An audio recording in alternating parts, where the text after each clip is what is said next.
Hey, so today I'll show you how to use Google Keep offline in 2026. This is useful when you don't have internet but still want to view or create notes.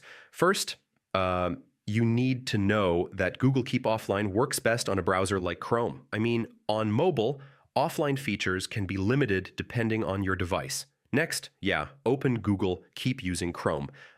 Chrome supports offline access better than other browsers. Make sure offline mode is enabled in your browser settings. This allows Keep to load saved notes without internet. Once offline mode is on, you can still open notes that were already synced. Your saved data is stored locally. You can also create new notes while offline. They will automatically sync when you get internet again. You can edit existing notes offline too. Changes will be saved and updated later when you reconnect. Once you get internet again, Google Keep will automatically sync everything. Your offline changes will upload instantly. Just make sure you don't delete the browser data while offline.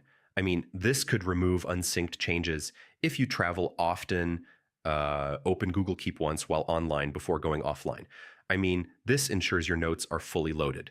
So that's how you use Google Keep offline. Once it's set up, you can work anywhere without worrying about internet. Thanks for watching.